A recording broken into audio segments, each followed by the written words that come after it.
And welcome to this session of the School of Love. Got a nice gathering again here in the lofty loft. It's nice having soul warmth in the loft.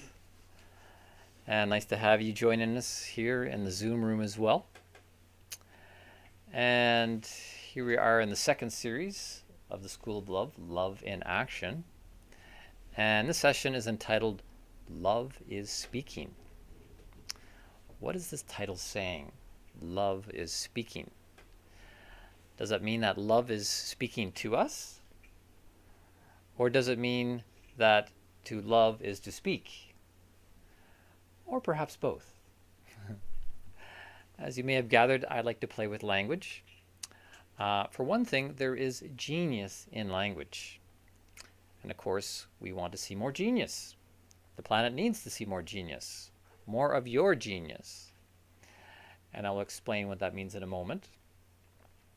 But first, just a bit of review. In the last two sessions, we've been talking a lot about the heart.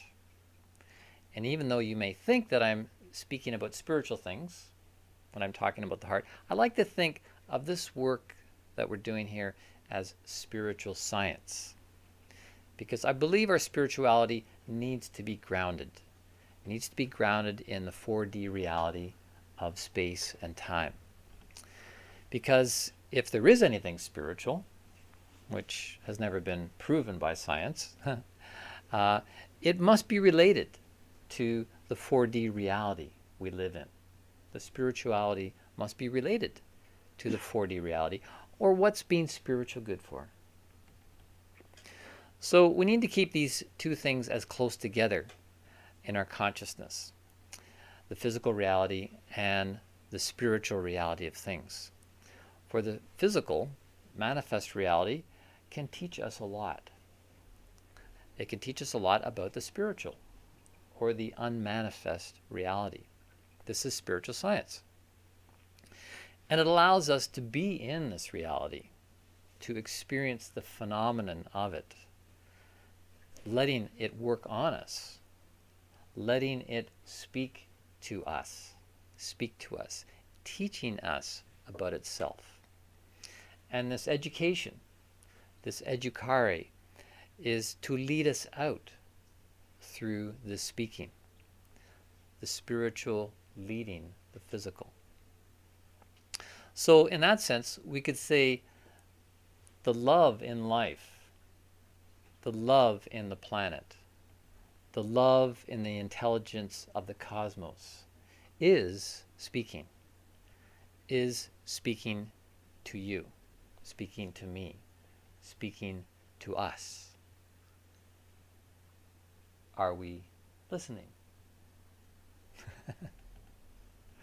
And so we keep coming back to the design of the physical body, to let it speak to us, to teach us, open our eyes to potentially a higher, greater reality that informs its existence.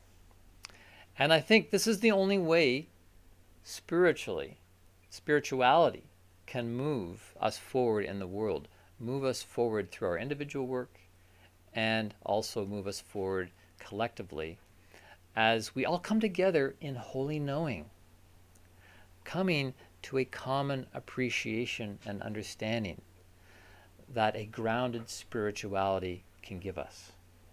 A spirituality that's grounded in the 4D physical manifest realm. And in light of this, I have spent considerable time unpacking perspectives on the heart, being inclusive of its physical form and function, that we may come to understand more deeply the heart's spiritual nature. Likewise, I would like to do that with the subject of speaking. Speaking. On a physical level, how do we speak? We open our mouth and we speak, right? Not so fast. Not so simple. We open our mouth and our brain kicks into gear. Hopefully. And we speak, right? I say hopefully because I think of my poor mother. May she rest in peace now. because I sure didn't give her peace when she was alive and I was a boy. She used to say I had verbal diarrhea and mental constipation. Verbal diarrhea and mental constipation. I have no idea what the heck was coming out of my mouth that she would say that. I can't recall at all. So like it's obviously nothing worth remembering. But she used to also say I should take a lesson from the movie projectionist Notebook. She said the first thing they teach to a movie projectionist is when the screen goes blank, turn the sound off. Thanks for that lesson, Mom. And I hope I've been cured of my verbal diarrhea and mental constipation. And hopefully I am now speaking things that are worth remembering. And what is it that causes verbal diarrhea and mental constipation anyways? It means the mouth is going, but something is stuck. And quite frankly, I think a lot of people are stuck. But where? Where are they stuck? Where do they speak from? Our mouth? No. The mouth is involved in the process of speaking. From the brain? No again. The brain is involved in the process of speaking.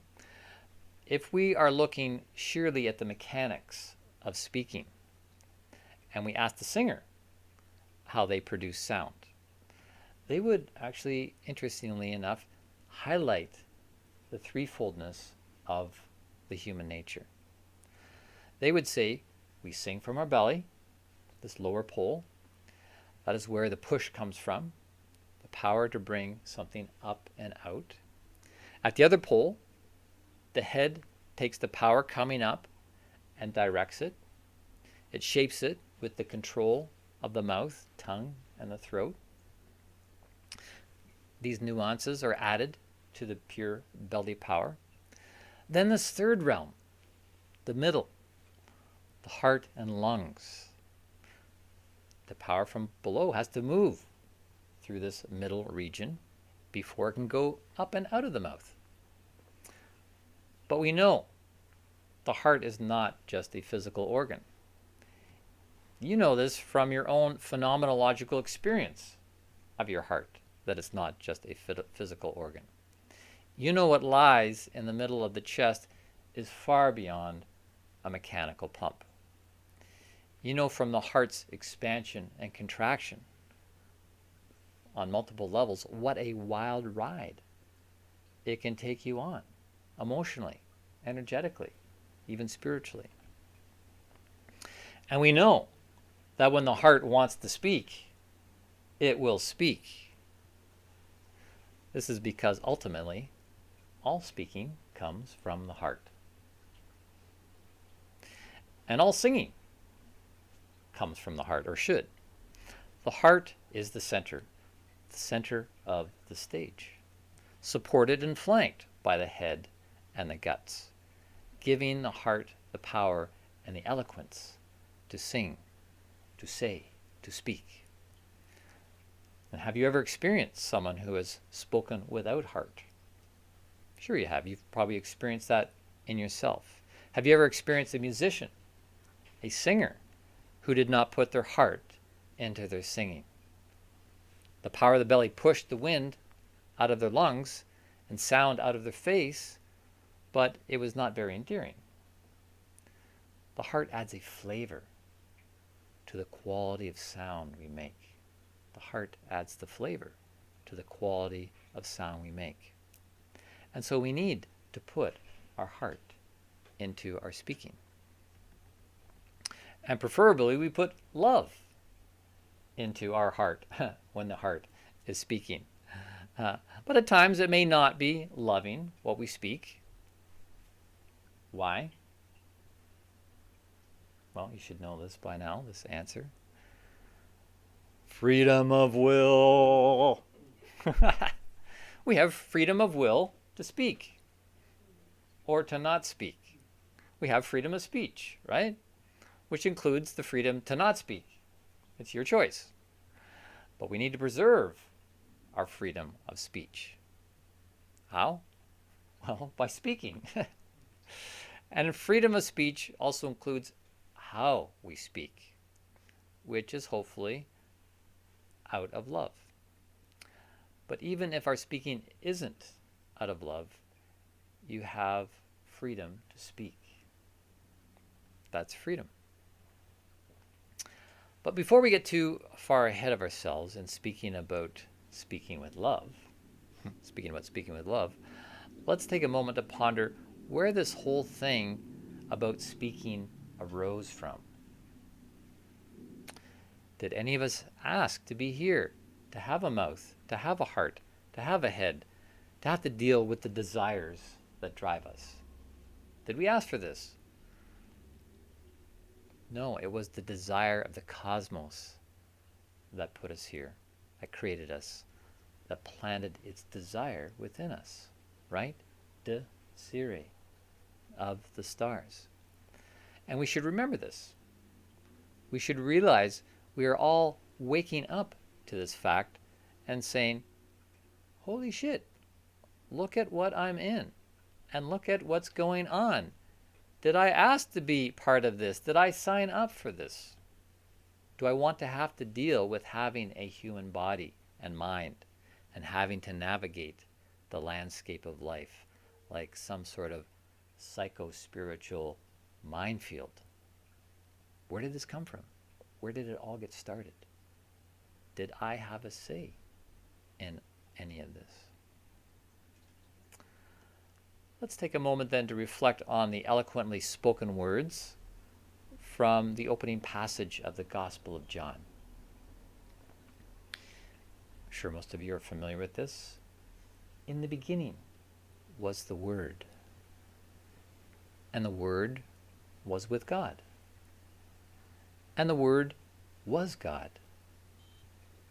The same was in the beginning with God, and all things were made by him, and without him was not anything made.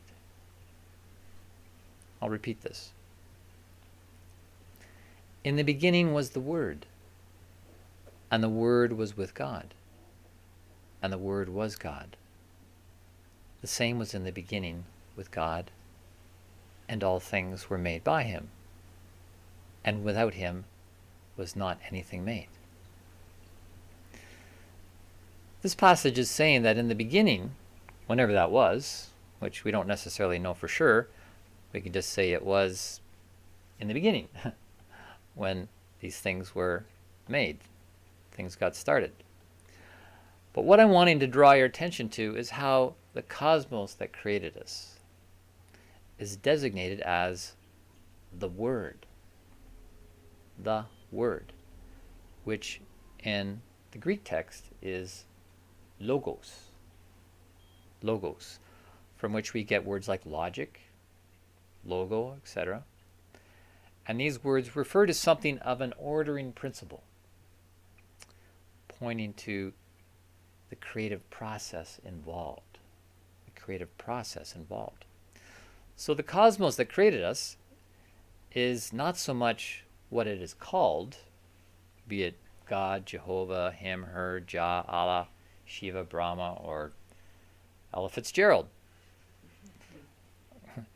It's about what it does, its action, and the power backing the action. It's the actual intelligence it has. And this intelligence is equated with the creative ordering principle referred to simply as the Word, the Logos. If we go back to an even older piece of literature and looking for clues as to how this intelligence expressed our Genesis, we cannot overlook the book of Genesis. Literature that's held in the canon of the Judeo-Muslim Christian traditions, the book of Genesis, from these traditions otherwise known as the Abrahamic religions. Looking at the opening lines from this book, whose writing is attributed to Moses, it says, "In the beginning, God created the heaven and the earth. And the earth was without form and void, and darkness was upon the face of the deep. And the Spirit of God moved upon the face of the waters. And God said, "Let there be light." And there was light. God said. Something spoke. The Word, the Logos.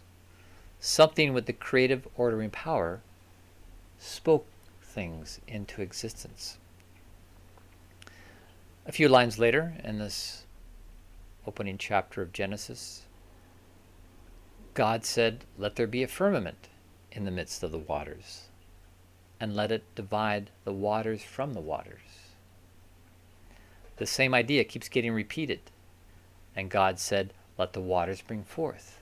And God said, "Let the earth bring forth." And God said, "Let the earth bring forth the living creatures after its kind." And it was so.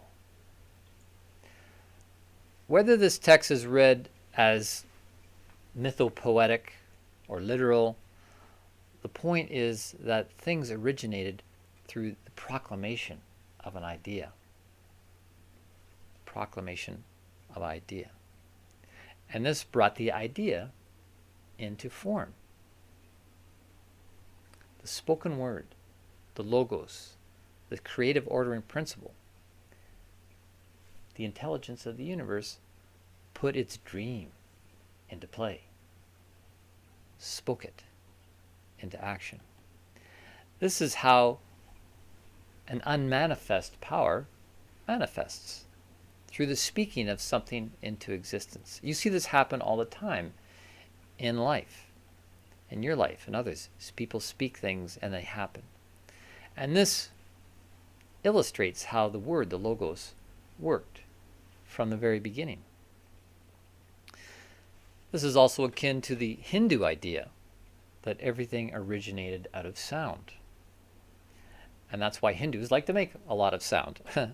Chanting, mantras, japas, kirtans. Same with a lot of the indigenous traditions, such as the Shipibos, which I'm somewhat familiar with. They believe everything is patterned after sound. Sound frequencies bringing about certain forms. Matter of fact, the Shipibo don't even make a distinction between sound and the patterns that they see in the trance state. Their sung Icaros, their songs, the Icaros, actually catalyze seeing incredible patterns of light and color. The shaman, in chanting the Icaros, is tapping into the non-physical aspects of sound, and this creates new states of consciousness in the participant, who then, via riding on the sound, sees incredible patterns, light and color. And there's a lot of scientific evidence mounting to support how this works, that we can induce through an intercessory presence these sorts of things, which is why I said in the last session, love is an intercessory presence, that some of the leading questions at the frontier of science are not questioning the intelligence of the cosmos, but rather just how intelligent is the cosmos? What is the IQ of the universe? We'll leave that question for the third series of the School of Love. Yes, you heard right. There is going to be a third series of the School of Love starting in the spring. But even with the current modern scientific paradigm, which is heavily weighted toward a materialistic view of life, we are becoming increasingly aware of signs of intelligence everywhere. We could connect the dots to this idea of the word, the logos, the creative order and power of the cosmos as the source, the genesis, even the genius behind it all. And we could surmise and use the power of sound, of frequency, of intention, and quite literally spoke the unmanifest into manifestation, along with the infinite diversity of ongoing, limitless possibilities. But that might be a little too quick. We won't do that quite yet. And it would still be good to keep with some scientific standards by breaking things down even further to see how this might have all worked. Why might this mean anything? This characterization, even personification, of the creative force as a living intelligence, as the Word, the creating, ordering force of the universe. Well, it's interesting that the first book of the Bible is called Genesis. I'm not sure who came up with that name, but we know from an earlier session that the words Genesis, gene, genie, and genius are all connected etymologically, referring to a source point. And it was a supposed speaking that was the source point of the creative evolution. And as we just saw, what part speaks? The mouth? No, it is the heart. The mouth is the mouthpiece. But the part that is really speaking, the source of the idea, is not the mouth. It's not even the brain. It's the heart. The heart's intelligence. So could we say that the thing that spoke the creative evolution into existence was the heart of the cosmos? The heart of the cosmos that created us? We are born out of the heart of the cosmos? Oh, get a rush even saying it. And taking the Genesis story even further, it says that the human was created in the image of the Creator. Makes sense. Offspring. The created is an offspring of the Creator. A reproduction. There was a reproduction, which eventually turned into a multiplication. A multiplication of what? Of the likeness. Everything is created after its kind, as it says in Genesis. So, are we a reproduction of the creative genius? This is where I'm going. Are we a reproduction of the creative genius, of the intelligence, the heart, and the will of the universe, with the heart at the center of it all? The center of the centers. Now put that in your vaporizer and smoke that. This illuminates another thing about the heart, another one of its many tasks it carries out, the least of which is pumping the blood. Just like the heart is brain-like, has brain qualities, it is also something of a reproductive organ. The heart is involved in reproduction.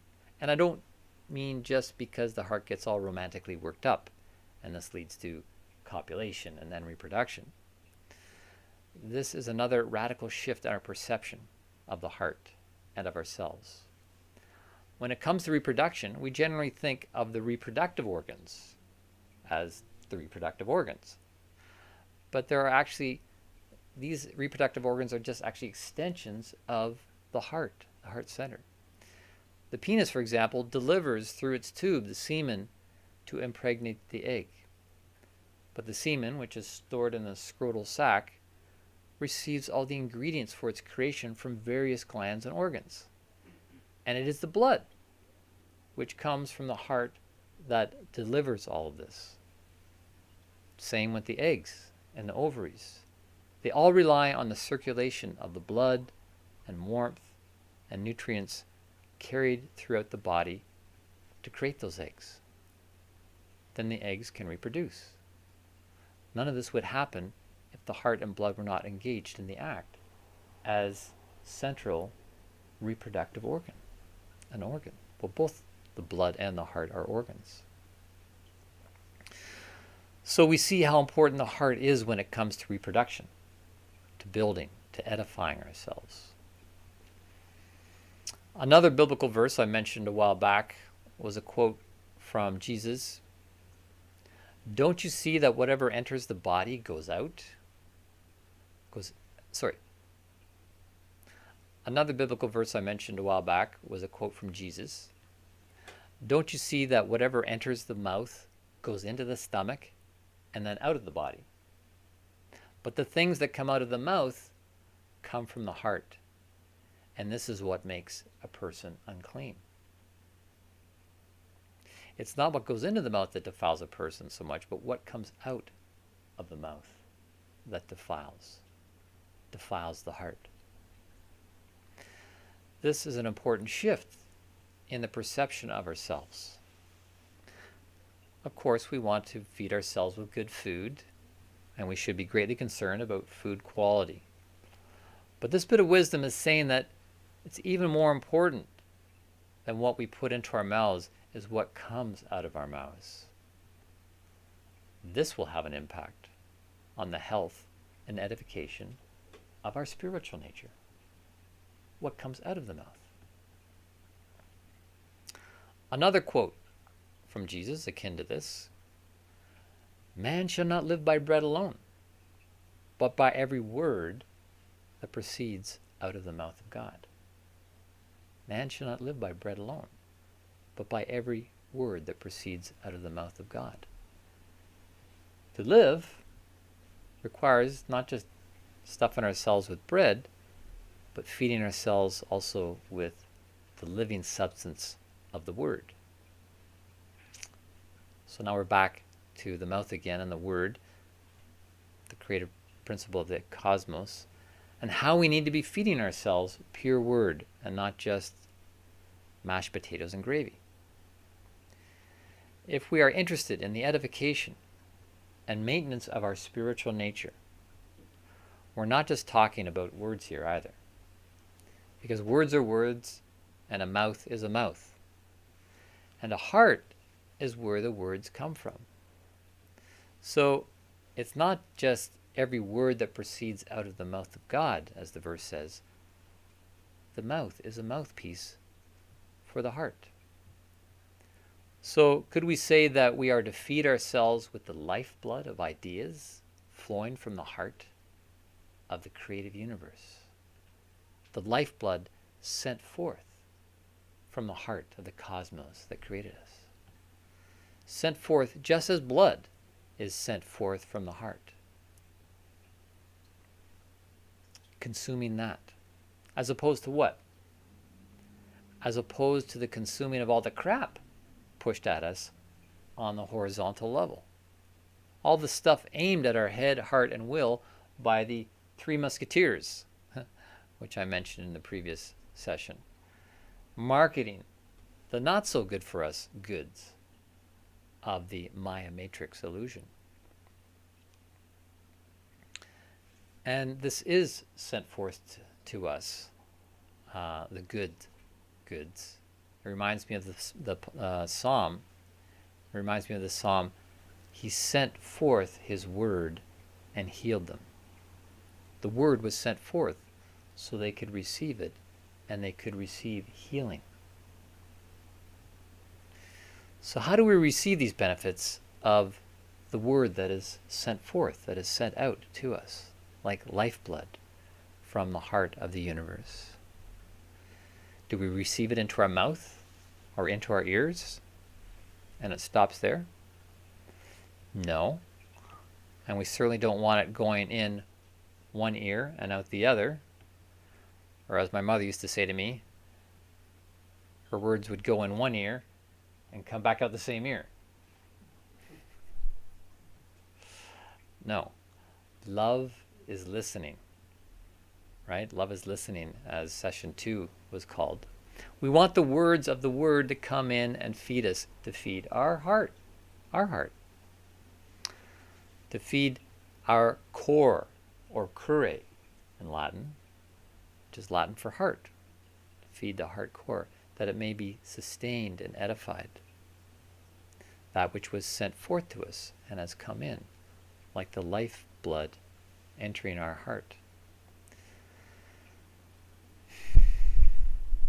This is so the unmanifest aspect of our nature, the part that is in the image of that which is creating us, can grow and become manifest. We want to manifest more of that unmanifest part. And like any eating, this is not just a once-off thing. This is an ongoing activity every day, just the same as every day you eat your puffed wheat for breakfast and mashed potato and gravy for dinner to sustain your physical constitution. Man should not live by puffed wheat alone, but by the word out of the mouth of God. We are edified by that which proceeds out of the mouth, that which is sent forth from the heart of the Creator cosmos. So eat up and chow down. Why? So you can then, in turn, send it forth. Send it forth. And this is what the heart does. It sends forth. It receives the incoming blood, stops it at the door, then allows it to enter, where it can be hosted for a short while.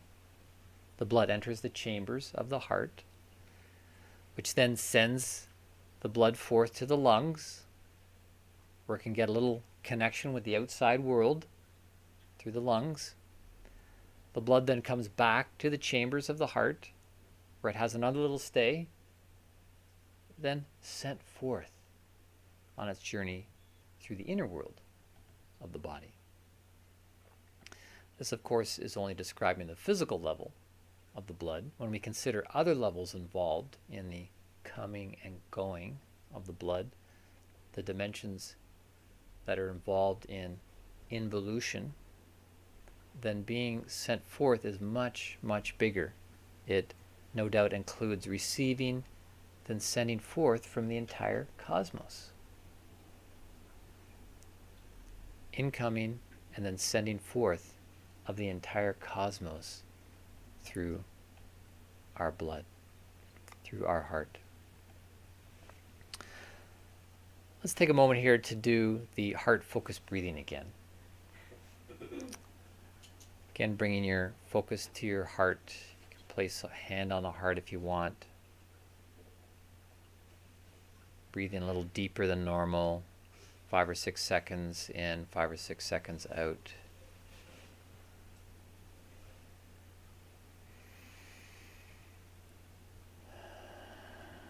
Getting in touch with this heart center.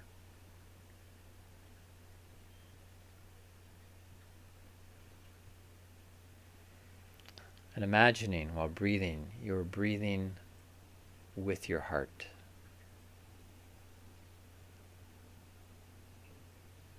It's not just blood coming in and being sent forth from the heart, but you're connecting to something else in the cosmos. The creative intelligence of the universe. Your heart is drawing in the lifeblood, the word of the universe. Feeding your heart, filling your heart, nourishing your heart.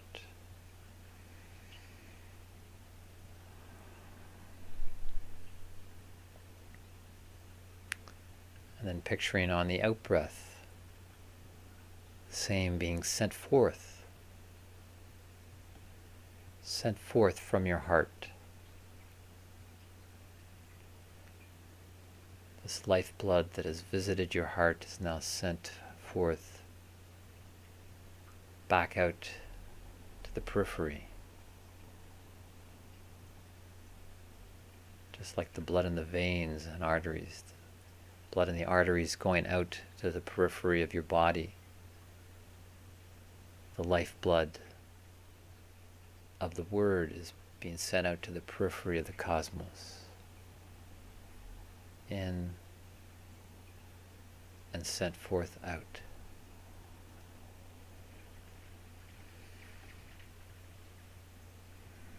Let's feel how this nourishes your heart, both to receive and to give.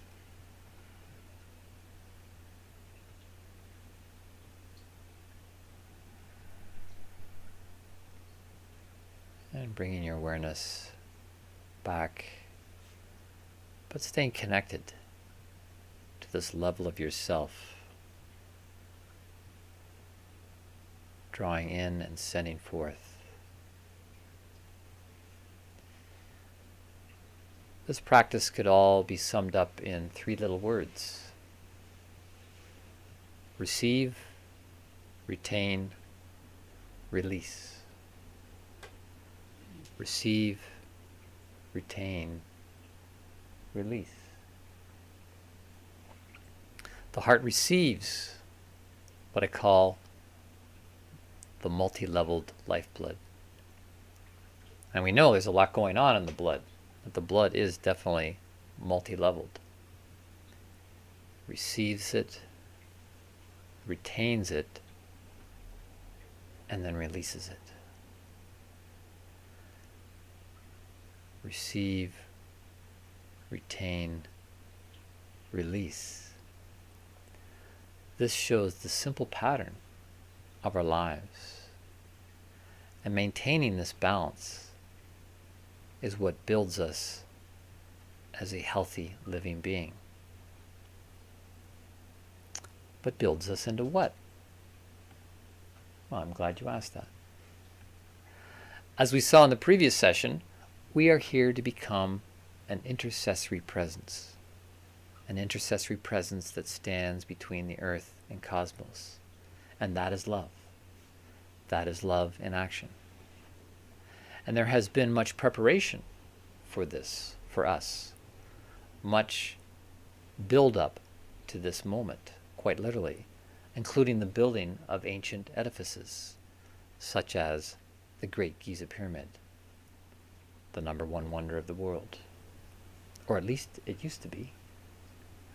But now humans are waking up to what we have and what we can do. And that is making us now the #1 wonder of the world. And we have a similar task to the ancient pyramids. And what were they doing? Just sitting there empty? No. What was the emptiness filled with?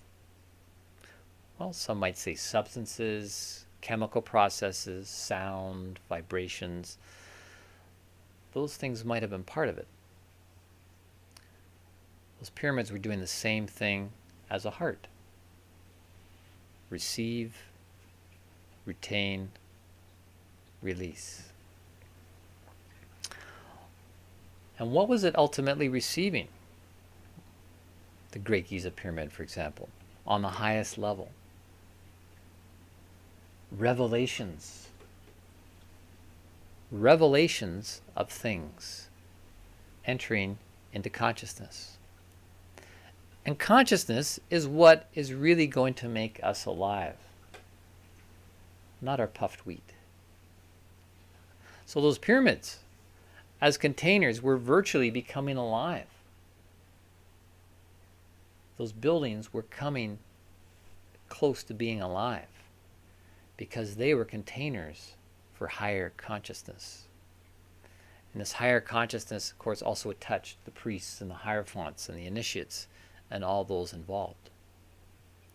But it was bigger than that. It touched the people all around the pyramid, and all around the planet. But it was even bigger than that. It was creating connection between the earth and the cosmos, the father and mother principles of creation. And in this connection, there was frequency, there was sound, and even soundless sound, sound beyond the ear. Because the pyramid is not only receiving, it is a transceiver. It is also transmitting. It was ultimately a mouthpiece. Pyramid as a mouthpiece of the heart of the cosmos. It was a landing pad for the word of the creative cosmos on Earth, a landing pad. And so the ancient Egyptians didn't have to live just by bread or even beer alone, but they lived by every word that proceeded, was sent forth out of the heart, the mouth of the pyramids, transmitting the heart of the universe. It's pretty amazing when you put all these pieces together and get a look at the bigger picture of what's going on, what has gone on in the past, and now, even more importantly, what needs to go on in the future. Which brings us back to you. You as the number one wonder of the world, replacing the activity of the Great Giza Pyramid, which is no longer functioning on the same levels it did. But that's okay, because there are more and more of us waking up to the future reality that we are containers, we are landing pads, feeding our consciousness what's coming from higher levels, and we're building critical mass in doing that. And what exactly is that? Not only are we replacing the Great Giza Pyramid, we are in a way replacing God as well. We are replacing God as well. What do I mean by that? Through the power of our own hearts, which are reproductions, we can become the mouthpiece of the cosmos. We can speak things into existence as creative beings. We can be the source out of which the word speaks, so that we don't have to live by bread alone. We can be the transceivers of the lifeblood of life. It's all in the receive, retain, release. There are some interesting statements made by Rudolf Steiner in his spiritual scientific lectures about the mysteries of the voice, and more specifically about the mysteries of the larynx. We can all see there is a connection between the voice and larynx and our generative organs. Connection between the voice and larynx and our generative organs. For example, when the sexual organs develop at puberty, the male voice drops in pitch. In women, alterations to the voice can be observed at menopause.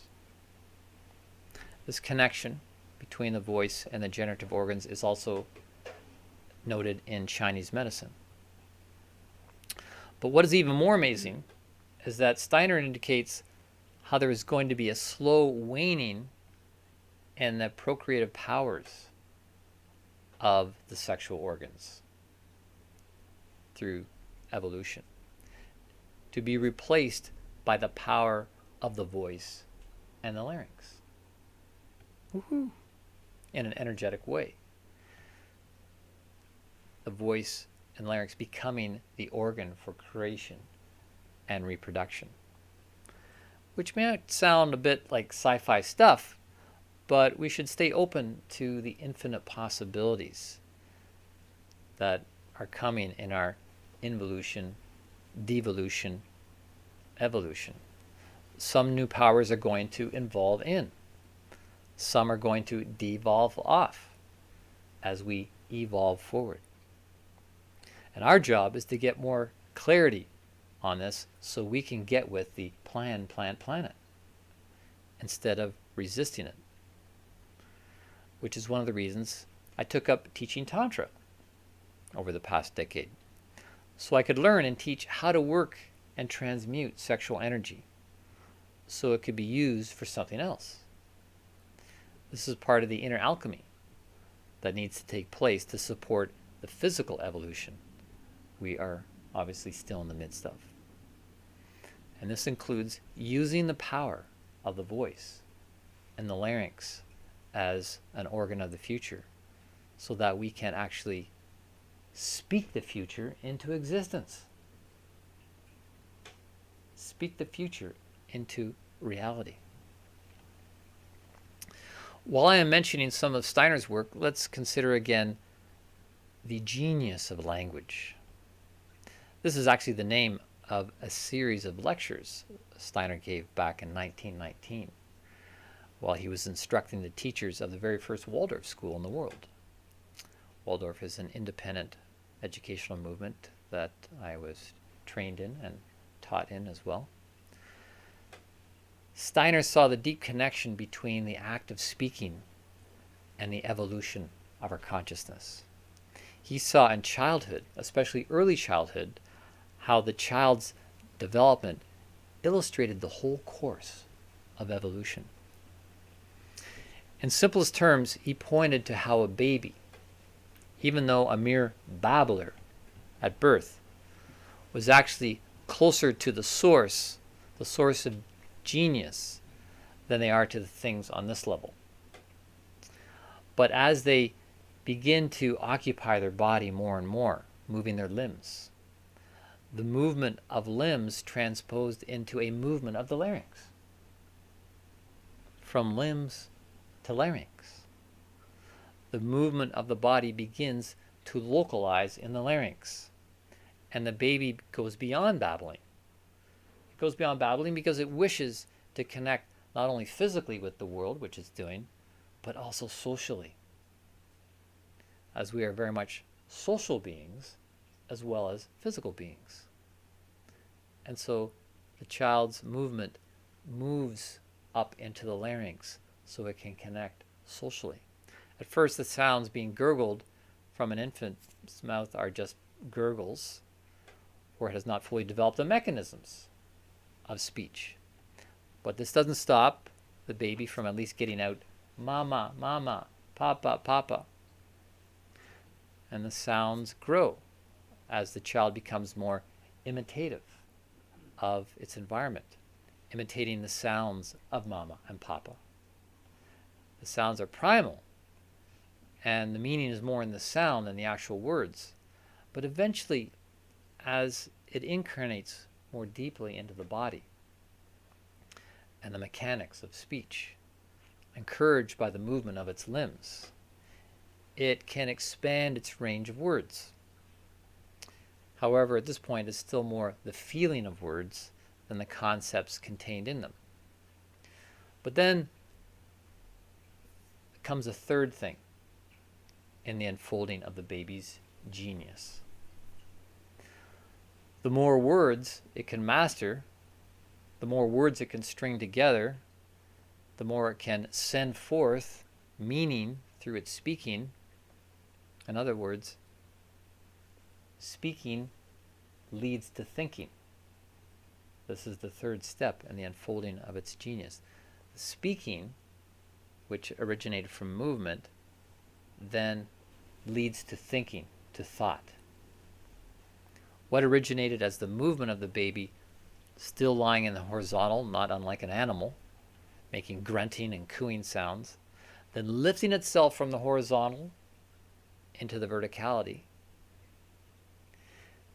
It at the same time transitions from animal-like sounds as it moves into this verticality to more human sounds, unfurling its genius through its elaboration of speech.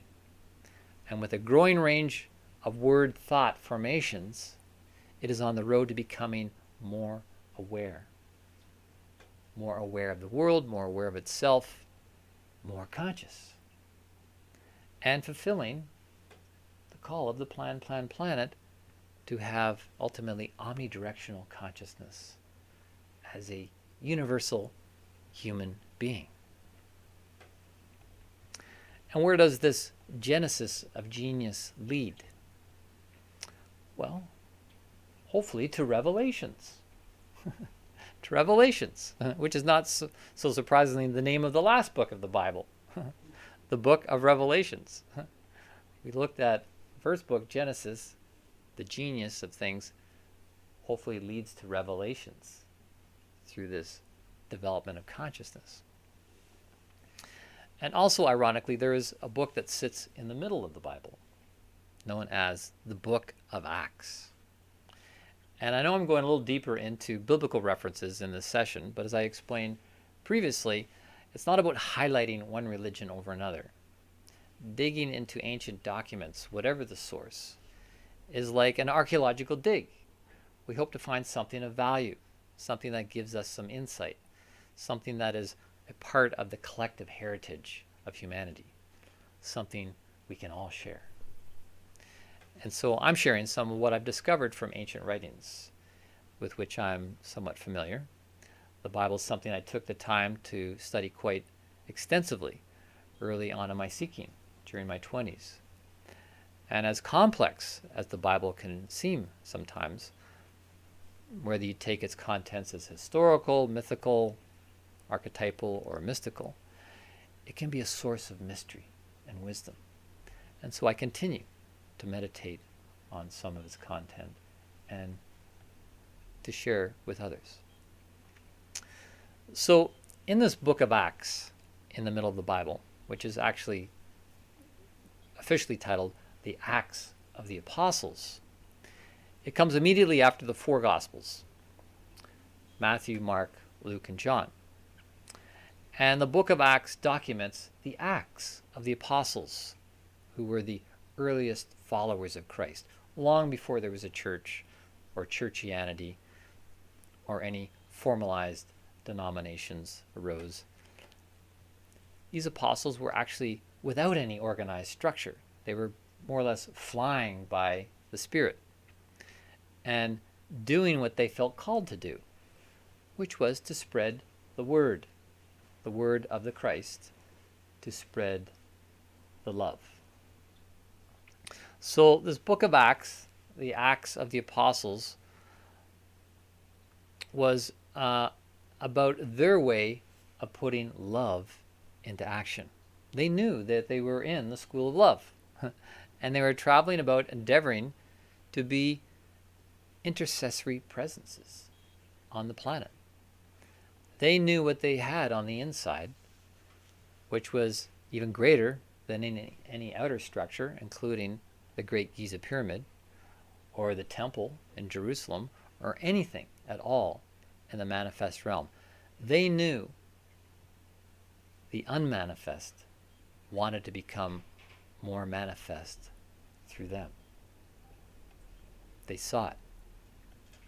And so these apostles, who were on fire on the inside, like a pyramid, right? Pyramid, fire in the middle, went out and heeded the words as documented in the 5th chapter of the book of Acts, which states, "Go, stand, and speak in the temple to the people all the words of life."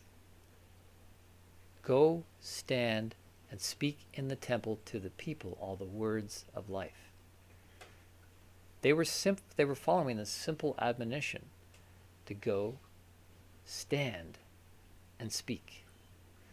They were fulfilling this idea that they had learned, which Jesus had taught them. Humans shall not be able to live by bread alone, but by every word that proceeds out of the mouth of God, from the heart of God.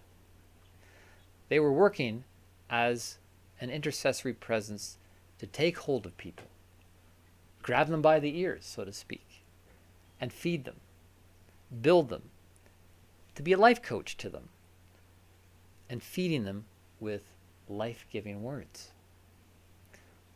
They weren't babbling fake news, conspiracy theories, or myths from the past. They were helping people to connect with their hearts, connect with the love in their hearts, and to connect with the heart and the other invisible aspects of the cosmos, which is what religion is about: reconnect, and to bring this connection into a more concrete state. In other words, they were helping people to go to their next level. The next level. It was a simple admonition they were following in a word, or in this case, 3 words: go, stand, speak. They just had to get up and go, not sit around, but stand. Stand up. Become upright like an intercessory presence. Become vertical like a pillar. But not just a pillar standing there, but one that speaks, one that resonates. To open the mouth, open the belly, and open the heart. And to speak from the heart. Or sing from the heart. And where were they doing this? Go, stand, speak in the temple to the people all the words of this life. They went to the temples because that's where people would be who were seeking answers, spiritually hungry, the people with hungry hearts. But in this day and age, the temple can be anywhere. The new temple is not made out of brick and mortar. The new temple is this one body of love, of which we are all to be active members. Members in good standing, you could say. We are the brick and mortar of the new temple. At least that's the planet, as far as I can tell. And I can tell you that's a pretty good idea. That we are all to be members, active members in this new temple. The older ways were part of a preparation for this ultimate new aim of the planet. This new view of things is all laid out in the epistles of the Apostle Paul, where he speaks of the great mystery revealed through him, a revelation, the mystery of the one body of love. And even the idea of an epistle now has a new version. Epistle comes from the Greek word epistole, which means to send a message, whether verbal or written, to send out a message. And even though Paul was writing these epistles, some of them while he was in prison, put in prison because he was spreading too much light, life, and love, he said in his epistle to the people in Corinth, "You are our epistle, written in our hearts, known and read by everyone." Paul told them, even though he was sending written messages from prison, they were epistles, written, quote, written not with ink, but by the Spirit of the living God, not on tablets of stone, but on tablets of flesh, that is, of the heart. That the Word written in our hearts, feeding into our hearts, makes us living epistles. This is so big. The idea that we are now living epistles. We are the ones sending out messages, sending out not on stone or parchment or even emails, although that may be the media that's used, but it is more so in the way we live. The way we live life is sending out messages. And that is being spoken from our heart, because that is what a heart does on all levels. It receives, retains, and releases. And if we are if we are receiving words of life, then we can release life, send life forth. Every day, you are writing your own epistle. You are writing a living epistle. And so what messages are you sending with your life? And furthermore, what messages are you getting back? Don't forget about that. What kind of messages are you receiving back? What are you writing day by day? What does your book of Acts look like? Is it something others would want to read? Is it something you would want to read? When you do your Raksha practice every day, toward the end of the day, and you look back over your day, reviewing it in reverse, how does it look? Does it make you feel proud of your life? Or does it make you wince? Or a bit of both? Maybe a mixture. And how does it make you want to live the next day when you look into your ruck shell? Are you inspired to live the same? Or does it make you want to improve upon it, to build? Whatever the case, the version of you yesterday is in the past. And the version you live today is totally up to you. I want to make reference to a section from Paul's epistle to the people in Ephesus, written while he was in prison. Quote, "We should no longer be children, tossed to and fro, and carried about with every wind of doctrine, by the trickery of men and cunning craftiness of deceitful plotting, but speaking the truth in love, grow up in all things in the one body, joined and knit together with that which every joint supplies, according to the effective working, as every part does its share, bringing growth to the one body, edifying itself in love, building itself in love." I love this line. Speak the truth in love. Speak the truth in love. We are to speak the truth in love. Does that sound easy? This is actually a supreme challenge for everyone. It's not so easy. It has its challenges. It has its opposition. Paul was doing it, and he was encouraging others to do it. Look where it got him. Locked up.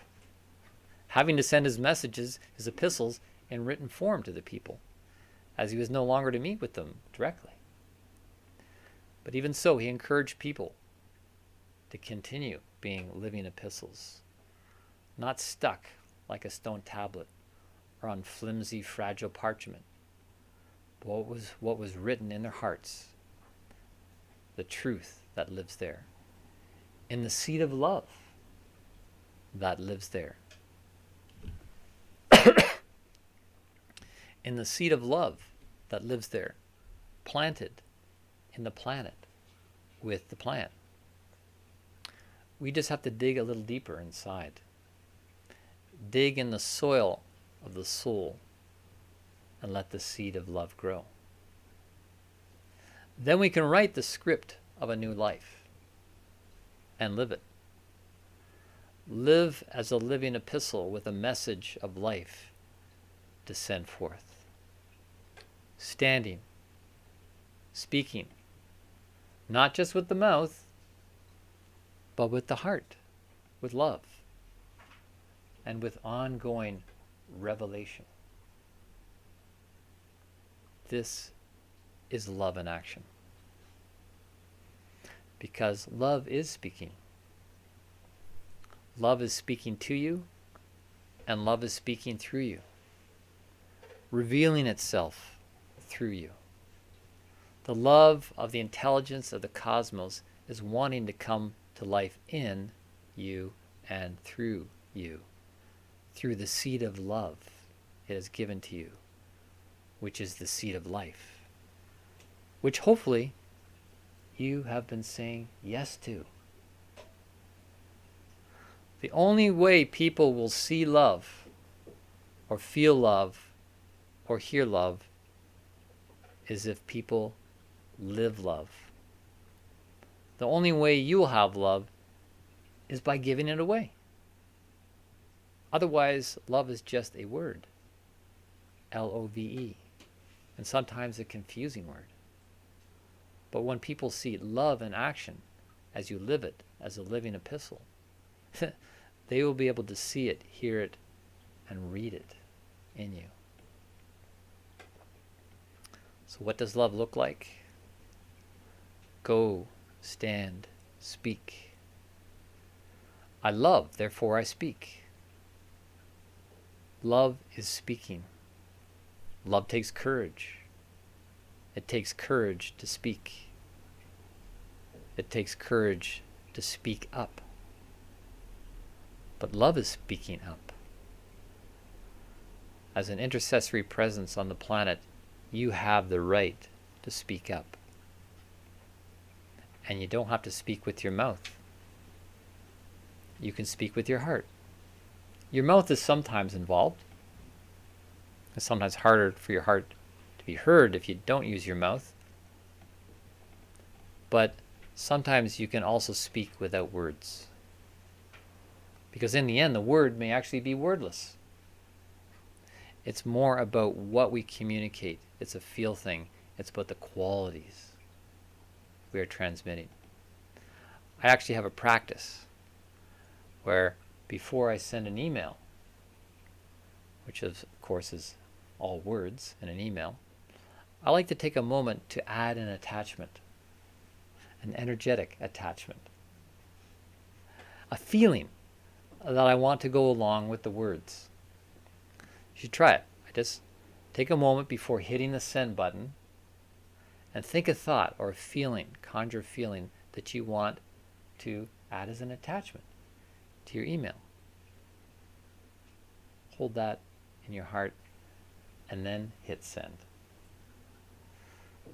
This is utilizing the intelligence of your heart and the intelligence systems of the genius cosmos. Back to the beginning.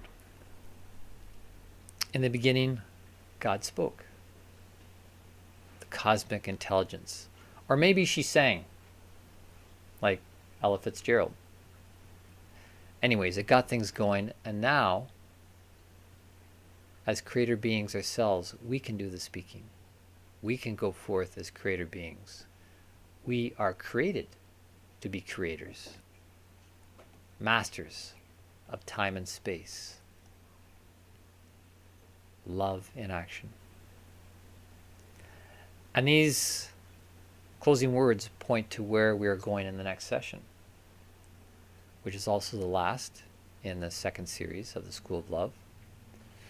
And this last session is called Love is Unstoppable.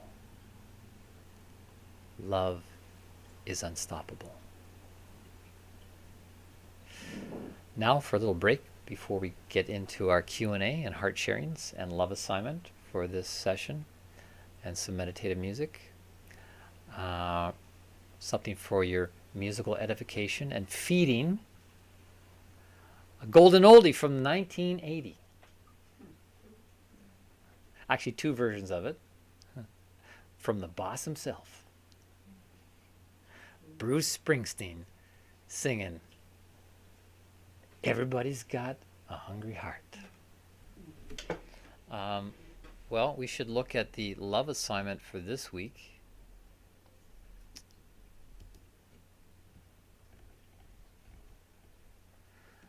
So, yeah, the first one is this heart-focused breathing. And we did that a little bit before, but I've got this laid out even more. And we want to actually keep building that, this sense of drawing in with the power of the heart. Because even on a physical level, the heart has voluntary muscles. These striated muscles are voluntary muscles. So we want to be evolving our capacity to work with our heart physically and energetically and spiritually.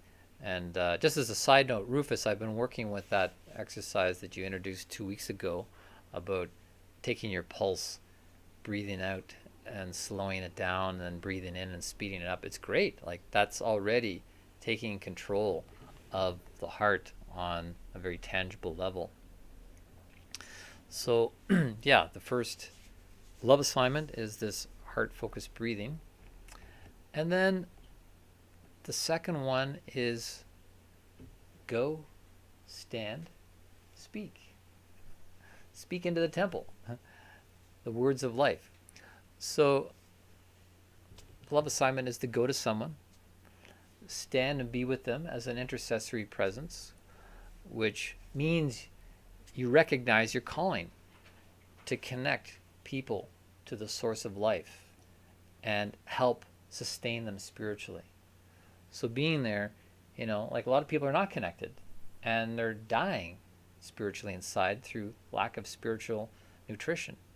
So speak in a way that feeds them with healthy ideas that will build them, and not speaking falsity or flattery, but rock solid ideas. So obviously we're getting away from politics and conspiracy theories and this and that, talking about ideas such as I'm sharing here in the School of Love. Go and share those with people, because these are the sorts of ideas that'll go into their minds and serve them in the long term and help them to become stronger, so they in turn can stand as a pillar in this new temple, the one body of love.